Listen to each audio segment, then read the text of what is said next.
Say something intelligent that's been going on in my chess mind in the last week. Really interesting subject for me today. I've talked about it in the past, but it's definitely a situation where I would say I'm deficient in this area, and I believe most other players are, and that is the notion of space. How to understand space and how to play with a space advantage. Both are very difficult concepts. One's a theoretical one is a practical one, and for a chess player, those two are kind of interrelated. I need my space. Thank you, no rematch. That's right. I need my space. That's what Darth Vader says to Leia. I need my space. So before I get in on this particular game and slash scenario that I'm going to go down, I want to just run through two positions where I think I got turned on to a cleaner way of thinking about space. And let me just begin here. I've talked about this position on the show before, but since it's been so critical to my own chess thinking, I've come back to it again and again. In this book that Gelfand has about positional play, he talks about, actually let's do the move order a little bit differently. Knight bd7, castles, c5, d5. Hi DZ, good to see you. Talks about this position and makes a kind of startling claim that white is much, much better here, arguably winning. And it seems like a weird thing to say. Definitely I can imagine white being better. Now, one thing I want to say about my own chess education that was definitely wrong is that when I was a kid and I saw this kind of position, I know I had this exact position a bunch because I would play the hustlers in the park. This is the days before ICC and the internet chess clubs. And I would get this position very often against this one guy, and we would play it again and again. And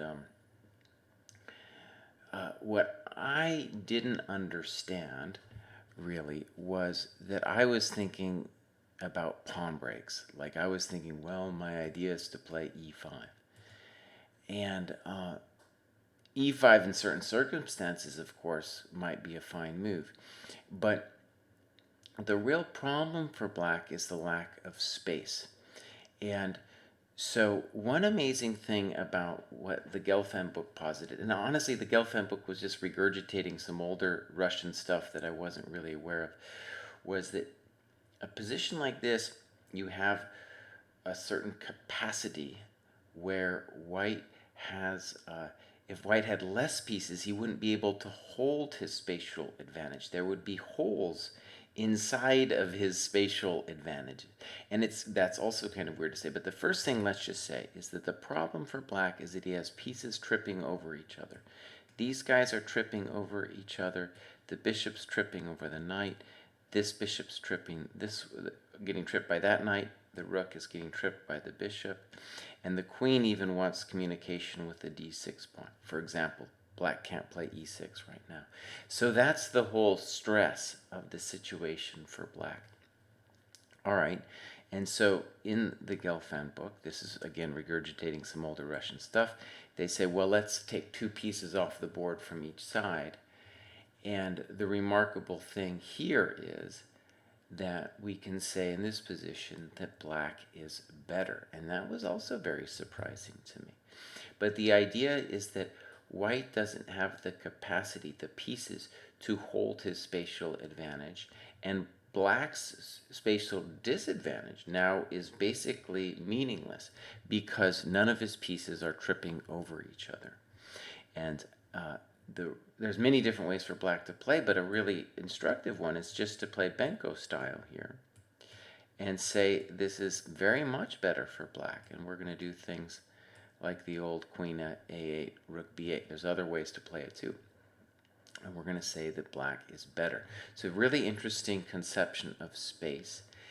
And so today, what I want to do is explore this thing of space, partly just for my own benefit, of course, but also for anybody else who's watching. And hopefully, in my explaining it, I'll get wiser myself. Okay, so a position I've had many, many times is the French. And in the French, the problem is going to be lack of space. There's other problems as well, but when we talk about bad pieces, we usually talk about this poor guy, and his awfulness is should be seen as a lack of space. So there's a variety of moves that white can play. Let's look at e5, which is the most violent, ambitious move that white can play. I want to note that this move e5 is in a lot of ways the equivalent of, say, bishop e2, e5, d5, this position. Sometimes called the Petrosian variation, but that was only really when the bishop comes here. Again, space. And before we go back to the French, let's just say that here black loses time to get the f-pawn rolling, but the good news for him is usually the king is over here, so that the pointing of the pawns, meaning that is where black will attack, is where the white king is. So it's a slightly different dynamic in these two openings depending on where the king is.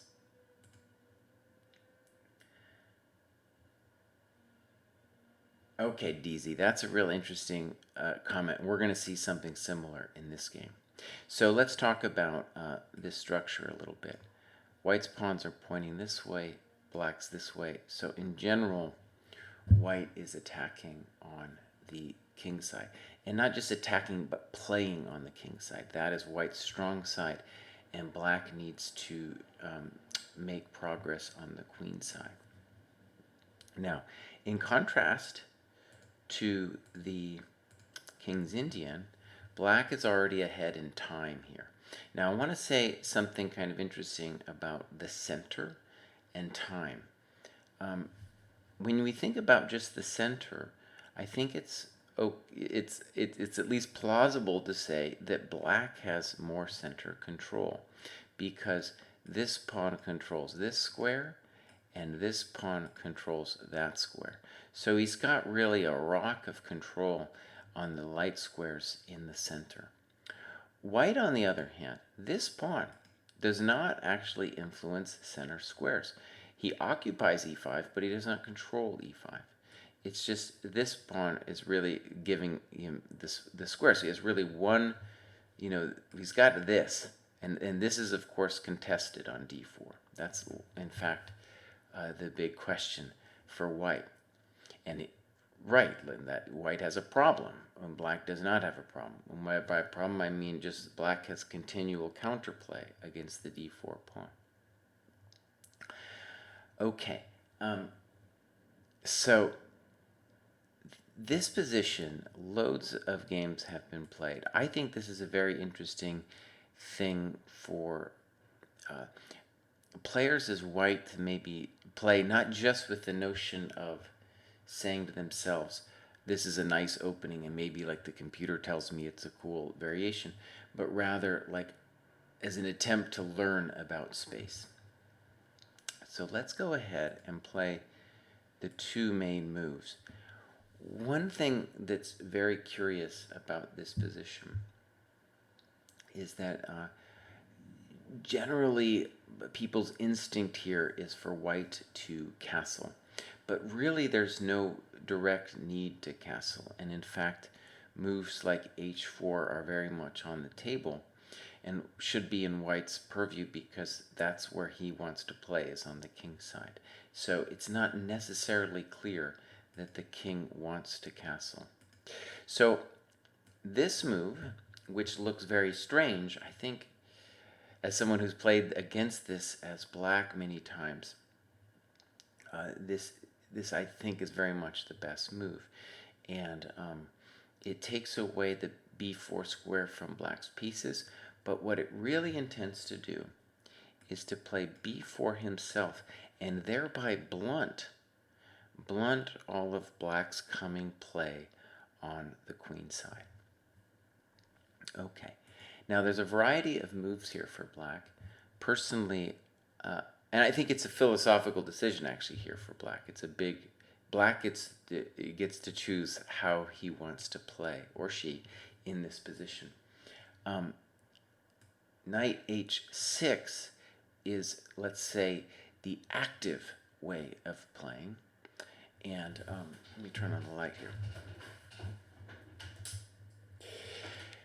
And that's what I've done several times. But I want to stress that with this knight h6 move, let me just show a couple variations here. So let's say takes, knight f5, bishop b2. The intention for white is to hold this square down and eventually just try to shove the knight all the way back. And in fact, this is a variation here. And basically, a way to think about this position is to say black is trying to be active and white's job is to try to cage the guy. And for example, you got to get this guy out, obviously, and one bizarre idea is even to play knight a5, knight c4. When you take me, then to come into d5, and also to get this guy poking out here. Right. Highfalutin, I don't want to get too far into it, but that is, the only thing I want to stress is that is the active plan here for black. And the far more often played plan, which to me is surprising because I can't philosophically bring myself to do this, is to play c4 now. Okay. I find this move really hard to stomach as a French player because it hurts me to give up the pressure on d4 and really hand over to white play on the king side.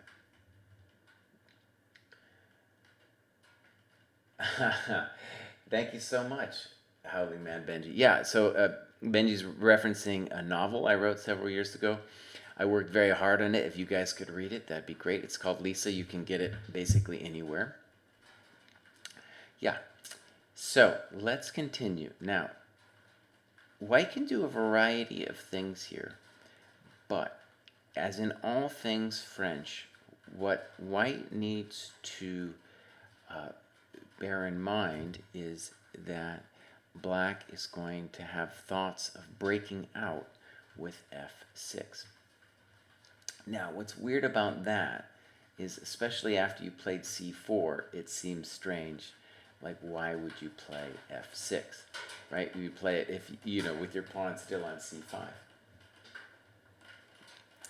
Globe, good evening from Baltimore. So, what I want to explore with this game was played last year and is played in the Olympiad. I hope the rain isn't making the sound too hard for me to hear. That's just the pitter-patter of the rain on top of the roof.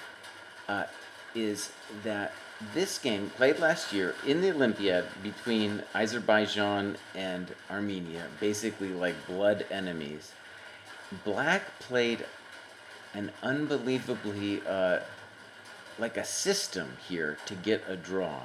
And it's very surprising to me, and I spent a lot of time just trying to imagine if it could possibly be true. Okay, so let's take a look. Knight bd2, knight a5, bishop g3, bishop d7, and now bishop g2. White can do other things besides this. H4 followed by bishop h3 is another idea. I think Grishuk has played that a couple times. Okay, black plays h6, and you say to yourself, okay, and the idea at first is just to stop knight g5, but it gets a little weirder than that, and let's go on. So castles, castles. All right, so what black stopped knight g5.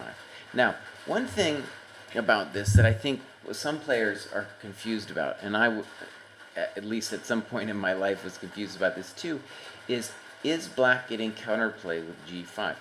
And the usual answer, I think the correct answer is to say no. Black never wants to play g5 because even though my king is over there on the king side, you really don't want to mess with my side of the board. You don't want to make any weaknesses over there.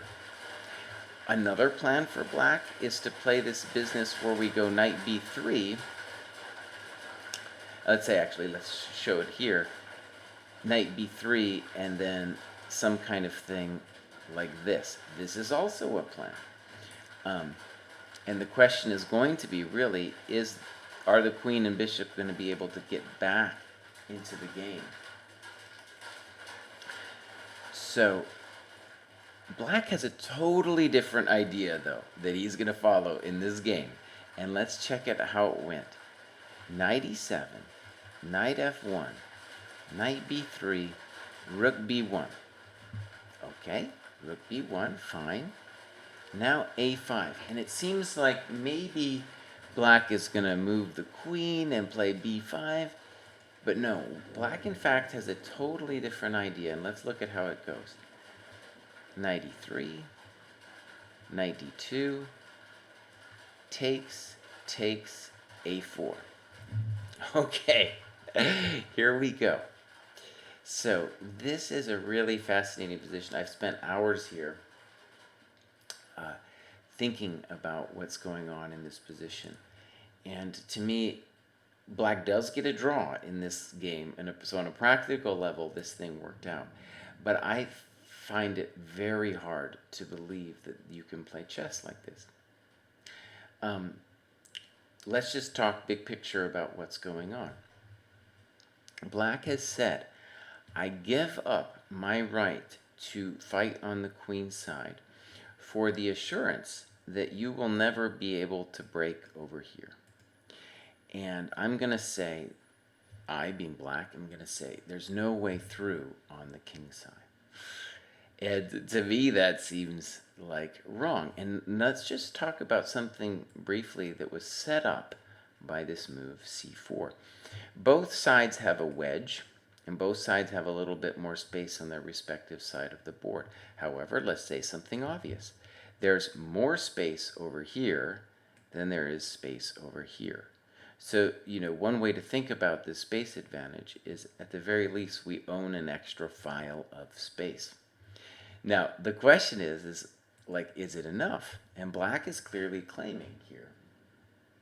Hi, Rosen. All right, he's here. Now, it's funny today, Eric Rosen posted on Twitter that about his first draw against the GM, which was against me in 2009 U.S. Open.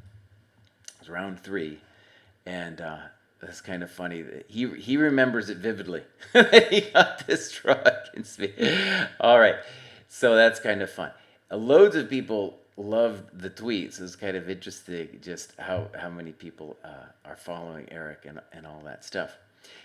So here we go. Eric, maybe you'll weigh in on this position of just what your fundamental intuition is here as to whether white is going to be able to crack this thing or not. In the game, we're going to see black is going to follow a policy of simply sitting on the position. So here we go. h4, h5. And notice what he's doing. He's killing the light square bishop. The thing is dying a death as we speak. All right. There's more than one thing white can do, but let's watch what he does. The first phase of this makes a lot of sense to me. We make him give us this. Now, as a French player, I want to say this makes me squirm because you are making all kinds of weaknesses on the dark squares by playing this way. But the general idea is going to be that black has a fortress on the king side and there's absolutely no way through. And watch what he does.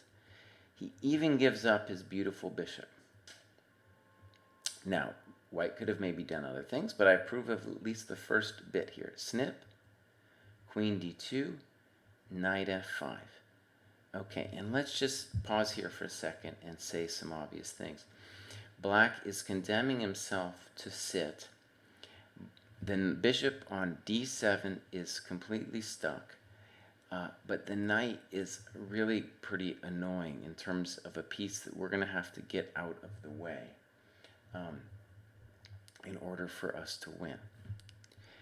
All right, so let me just say, before we go any further, in this book, the Gelfand wrote with Agard on positional play, he has a couple positions that feel kind of similar to me. And those were all coming out of the Chebenenko Slav, and he's white. And he kind of said this thing which stuck with me, and it sticks with me here, is that in a position like this, you have to believe that you're actually going to be able to break through.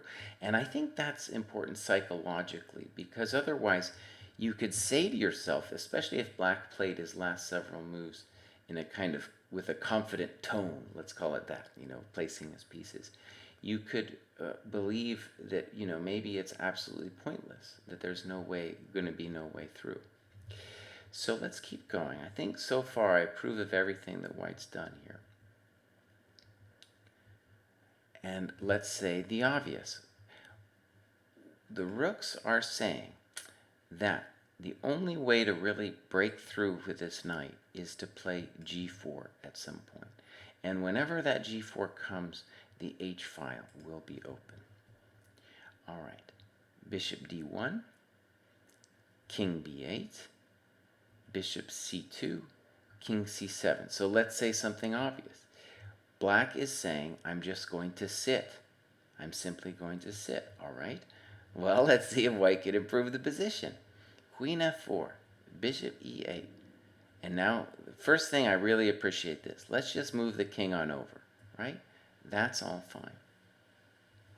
Bishop c6. Okay. One thing is funny about this position is that if you turn on the computer is just screaming that White is either clearly better or winning.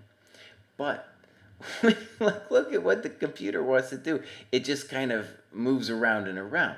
It doesn't actually tell you what to do. And if you start going down lines, it's not so easy. The first thing that, for example, crossed my mind is, can we just at some point take this guy? We can do this at a later date too. But the problem is, you can dance around with all these pieces, but you're not ever going to be able to open the position for the knight. And that's basically the simple claim, right, that Black is making. So let's look at what White does. Rook e2, rook h1, bishop e8. And now he's going to play for f3.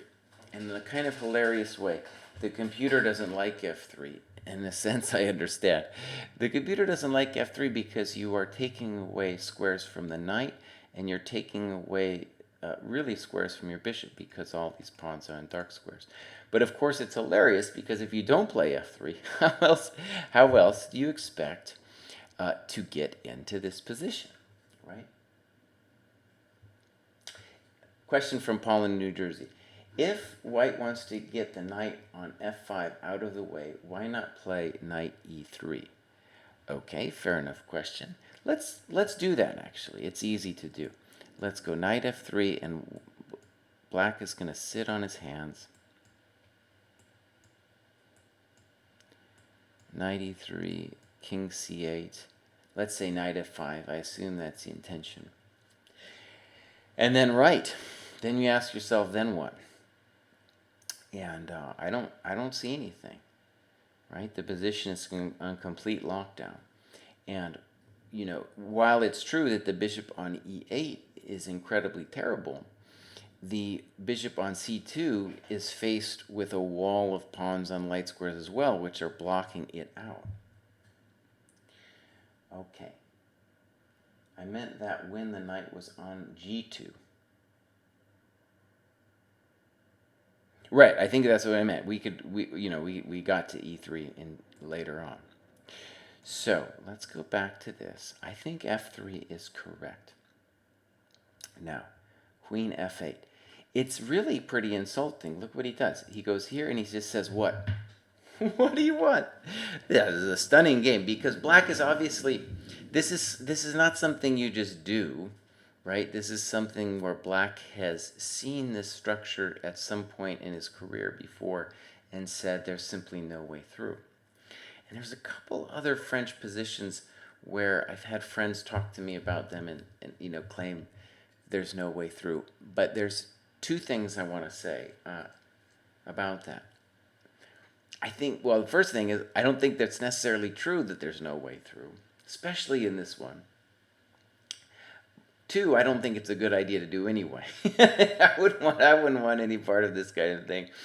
Um, and the thing with Magnus talking about fortresses, I think applies to a situation like this. Now, let's just reiterate the joke for those who don't know it. The joke is that Magnus was saying that he didn't believe in fortresses. Now, of course, there's a variety of fortresses which are simply drawn, and there's no way through, and it's kind of well known. But I think what he's saying is that in a position like this, or maybe even a simpler one, he would be able, on a practical level at least, to be able to break through. This is the kind of position that French defense players are dreaming of in their dreams. Maybe some of them. And I really do think that, that decision way back when here is a big moment in a French player's life, whether they're going to play c4 or a more active move like knight h6. I think it really says a lot about their soul, about how they play. And I think actually the other big distinction in chess players, which maybe is similar, is do you play after knight c3, do you play knight f6, or do you play bishop b4? I personally despise bishop b4 as well, so I have a similar reaction. So maybe it's the same people playing c4 against the advance are the same people playing bishop b4 in this position. We'd have to undertake a study. All right, so back to the game. One thing I want to say about space. Let me go a couple more moves here. While we're on this delicious position, what I want to say about space is I got an opportunity in St. Louis to hang out with Gawain Jones, and we were talking about modern chess and yada yada, and he's much stronger than I am at 2700. And he was saying that, first of all, space is the new kind of path forward in chess. That's why I'm calling it. It's not only the final frontier, I think, for the very top level of players, but as I'm trying to describe personally, it's also my final frontier, in that it's something I'm certain I don't have a full grasp on yet. Yeah, DE4 players are not even mentioned. Those aren't real chess players. One actually reason to play the advance is then you totally avoid DE4. Anyway, so we're on this talking about space, and it's and that's why he's saying, well, that's why the French is no longer played that much, and that made a lot of sense to me. The French is in fact, had kind of a down time, especially since the computer doesn't like it as nearly as much as it likes moves like e4, e5. And I think what's going on with the computer, which the people themselves are picking up on, is that the computer is starting to value space more, both the AlphaZero and the Stockfish, right? In fact, like I said, I was running my own Stockfish here, and it thinks that white is either clearly better or winning, and it doesn't tell me how to do it. It just kind of moves its king around and around. Okay, now I want to say I spent a lot of time on this position, and I couldn't make it work for the longest time, but I believed that it had to work. And so let me actually show what happened in the game, and then I'll go back and talk about what I think should have happened. So king c1, They danced around. White's in no hurry. Just dancing and dancing and romancing. G4 finally happens, right? Oh, excuse me. What am I doing here? This is not what I wanted. I got taken off. My own sub-variation got promoted, which is a very bad thing. It's a very bad thing indeed. So, this all happened here, and oh, this is really embarrassing that I got the game. I got the game a little funny, people. That's really embarrassing. Hold on, I can fix that. Here we go. So, what do we got here? We got Malmadov. These guys' names are so hard to spell. Martirosian.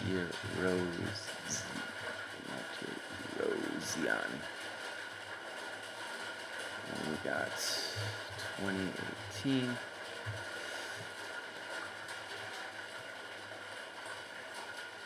All right, I'm pulling this up. I did so much analysis on this that I lost my own, I didn't lose it, but I corrupted my own file. But it's easy to fix, and what I'm going to do here is I'm going to do another analysis board and just stick it in there and we can get this. So, alright, so here we are in the position we were over here, and the way the game went was like this: F3, dancing around, dancing and prancing. And the kind of hilarious thing is White really distrusted himself from playing G4, and then the second he did it, he decided he had absolutely nothing, and they actually agreed to a draw in this position, right? And when you look at it, it's kind of psychological in nature for White. He's saying there's absolutely no way through in this position. And yeah, I get it. It's kind of hard. I think that White can still maneuver back to what I'm about to show, and still claim to be at least better or winning. But let's save that. Let me go back and show you what I meant in my original analysis here. So, the plan, I think, first of all, on a practical level, is to first just put that thing on there, and then on Queen E7 to go ahead and play Queen F6. Now, the first thing I want to mention is that Queen F8 is basically force. But the first thing I want to mention, actually, that was the first thing I want to mention, is that in this position, if White wants, White can get at least a clear advantage with Bishop A4, Knight F7, Knight H8, and Queen G6. And in fact, I did this a little bit wrong. First, we need to put the king over there, and then we do this. But it's a similar idea, and White will be much better.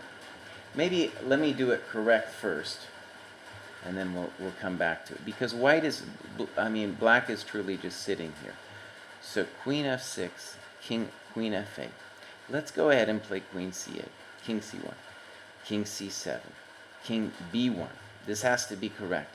And now on King C8, let me show that idea with Bishop A4. You could play, in fact, just play King A1 first. And then now you can do it.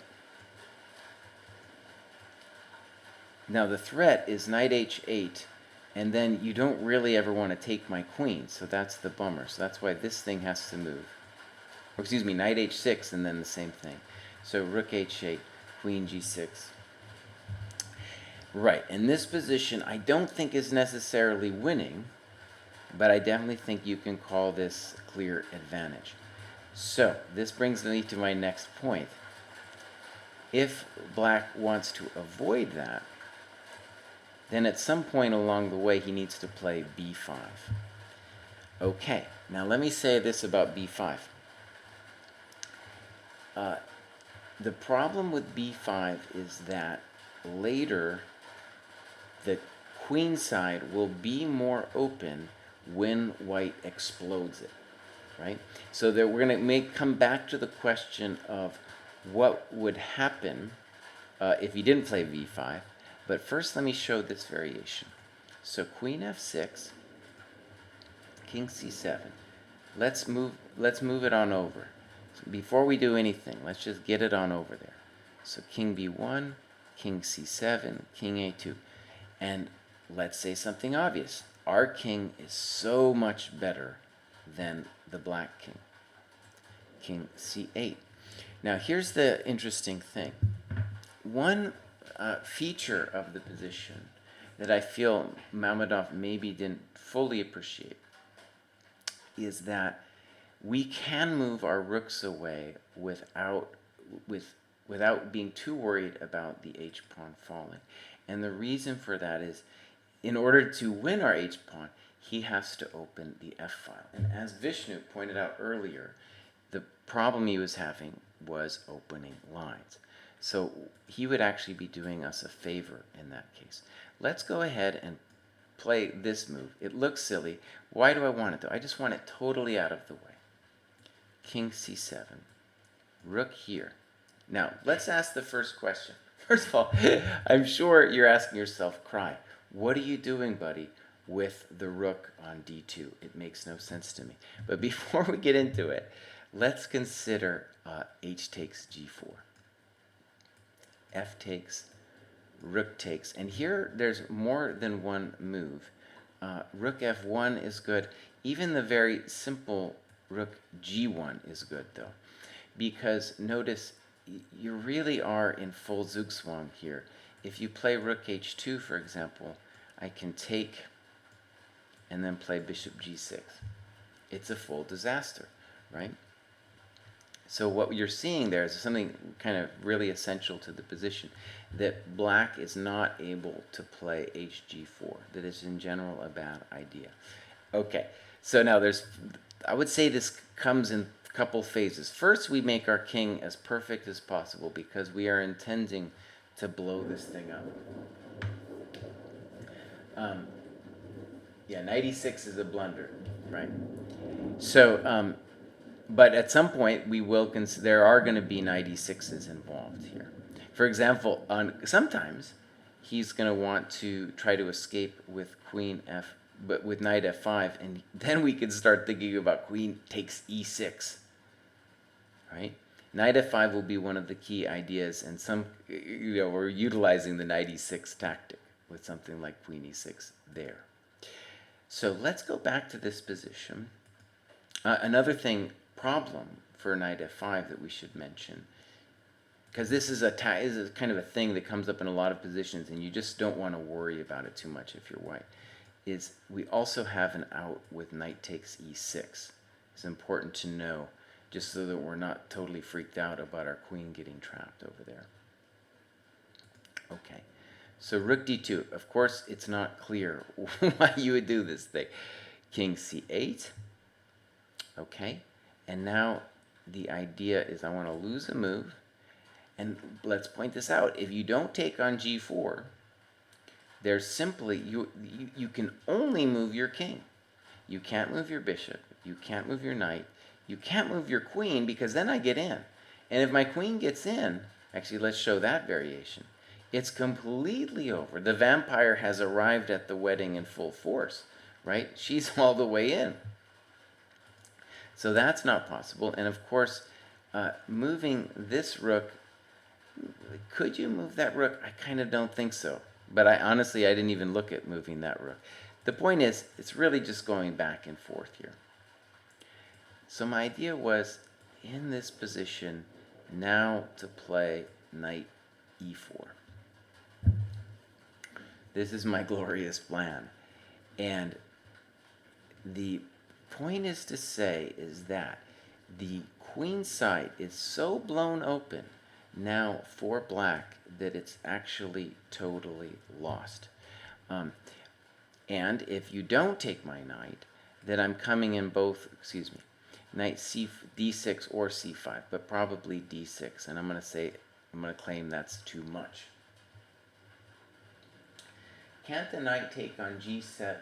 Can't the knight on g7 just take on e6? Right, with the earlier question we had. Now, I don't know exactly what position we're talking about, but there was an earlier situation where knight e6, I think someone mentioned, didn't quite work out. So, knight e4, let me just show the idea. Pawn takes, bishop takes, and here you see what the deal with the rooks is. And I have to say, I really went around and around before I found this idea. And I looked at this from a variety of perspectives, but the simple point is that there is no way through anymore for the poor black side. Let's go ahead and try some HG, for example. We can play D5 or FG. Let's go ahead and play FG. Rook H4. I think the computer even wanted something ridiculous like bishop A8 here, but okay, D5, Rook G4, here, knight E6, so it almost looks like he might survive. Bishop D5, knight C5, queen F2. It's really a bummer. The pieces aren't getting through, and a simple idea is something like this. And I am going to win poor Mr. Knight. Or he's going to let my queen in. And once the queen comes in, that's all over. So this was an intuitive solution that I came up with to break this thing from black. And I'm not, in a practical game, the only thing I think I would have found for sure was this bishop b1 idea. The rook d2 thing requires a real leap of the imagination. And honestly, the computer doesn't get it. The computer just thinks white's winning because the computer's ridiculous and it doesn't understand that black is in a setup here where it's really difficult to make any kind of play. Like it just wants me to go back and forth. Can black decline the knight? Let's take a look. So knight e4. Let's say king c7, right? Let's try it out.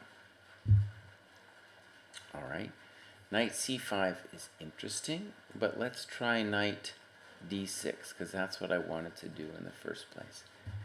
Let's say black sits. Now, the problem with sitting is the king moves have become actually a lot harder. If king d7, there's knight b5, and any other king move, I am now playing queen d8. So, let's play rook g8. Now, unfortunately, I want to do some kind of fancy tactic with queen g7 and knight e8, but I don't know how. And I want to admit that this position I did not actually look at too deeply, simply because, and maybe I was wrong, I believed that I would be able to win this thing now. But there's a totally valid point in asking, is that actually true, Jesse? Is it true that you're actually going to win this thing? Bishop e4 is interesting. This is what Blob is saying with bishop e4. Now, one question I have with bishop e4 is I'm not totally sure what I'm threatening. Let's say I go back.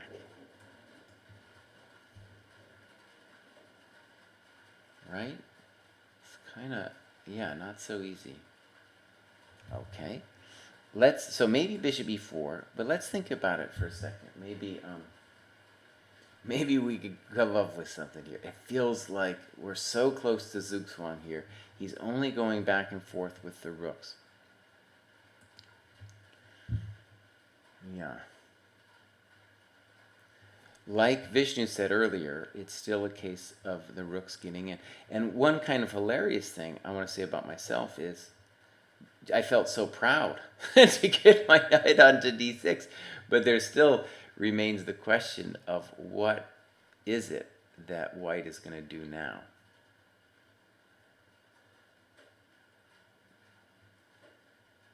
Does it, for example, make...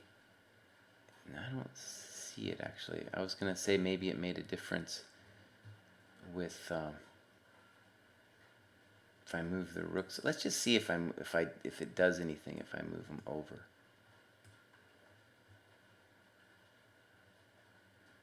You know, I don't know. Let's just say this, and let's say he goes back.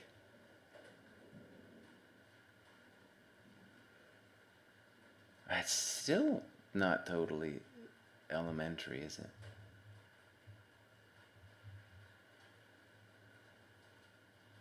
How do I get out of g5 when the rooks are aligned? You mean black playing g5? I mean, I get to take it, right? Uh-oh. This is a real problem for me, I'm going to admit. I'm going to admit. All right, let me go back to this position. Maybe I was arrogant. I was so happy that I got my knight into d6 that I felt like, hallelujah, I had to be winning.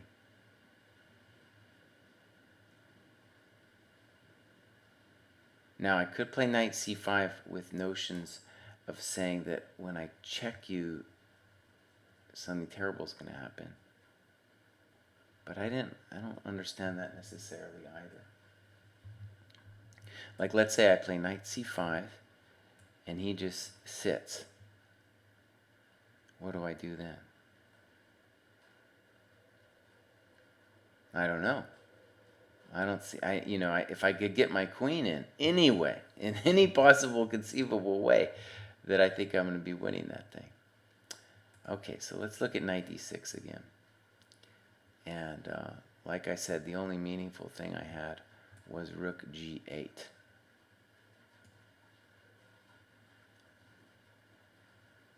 Oh, this is really bad news, people. This is really bad news. I have a really bad idea. I'm not sure I like it, though, I have to admit. Yeah, I've got a really silly notion. The ridiculous thing, sack a rook for a break, exactly,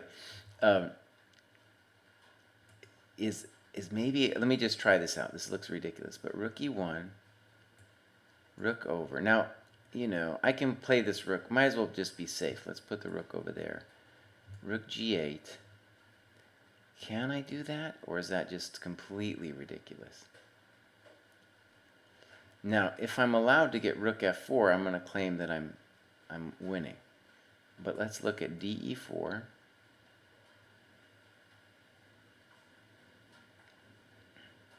This is really nuts, man.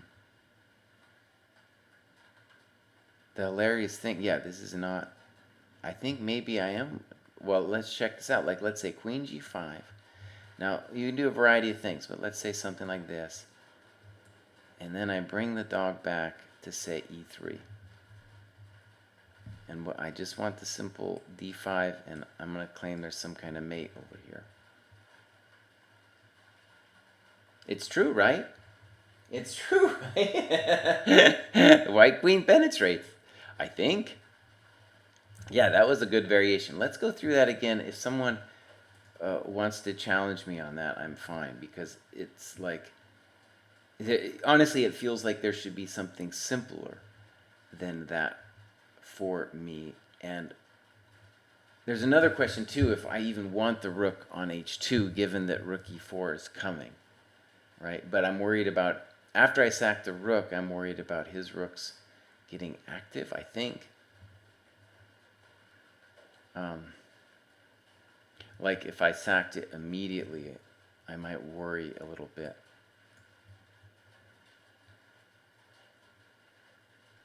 So de4, let's try it this way. This might, but now I don't have the queen g5, so I think, oh, wait a second. Wait a second. I've got a weird thing we can do here. This might not be the most accurate, but I think it makes it simpler for us. Let's say we close it all down now, right? And we say your rooks are now dead. Okay.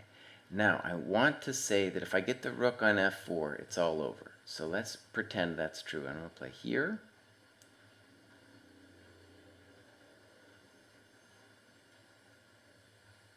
Now, let me just make sure he can't get out before we start looking at weird stuff.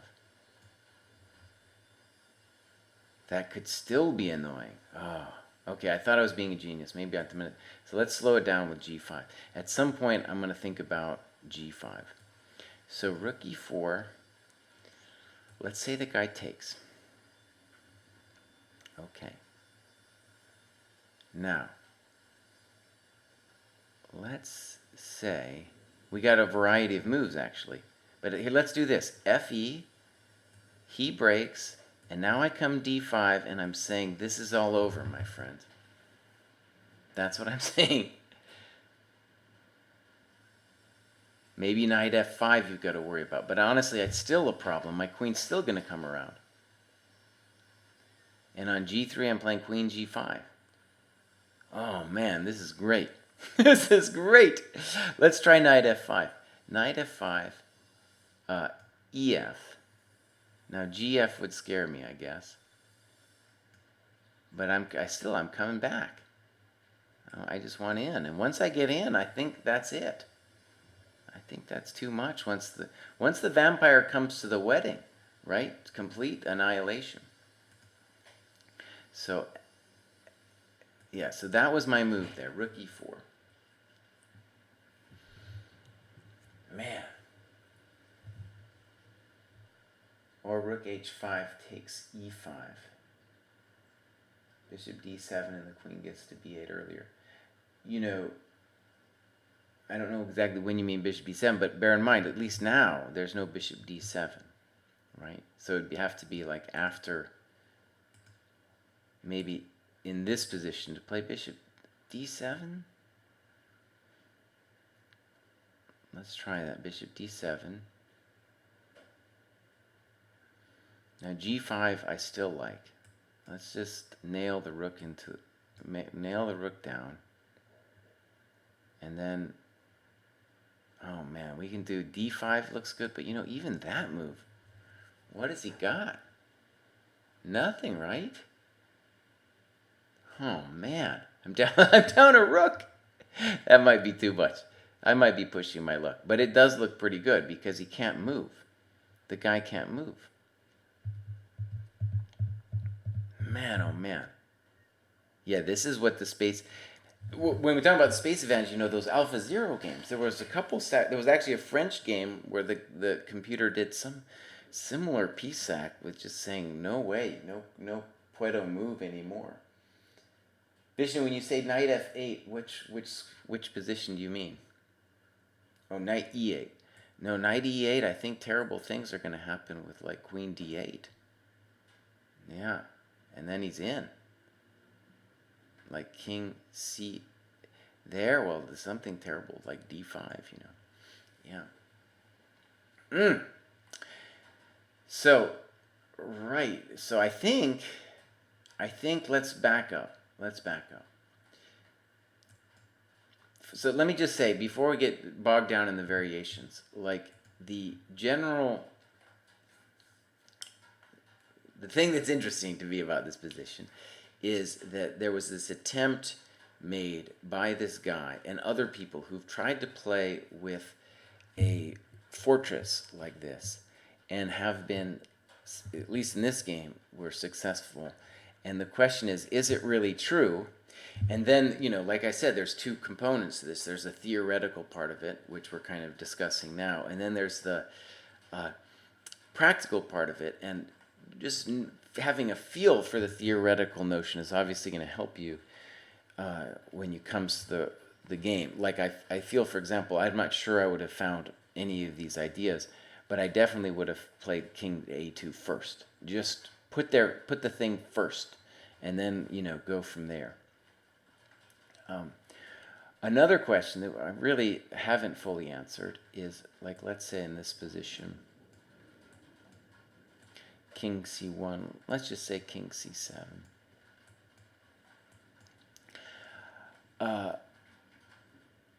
The thing that I believe I'm threatening here is bishop a4.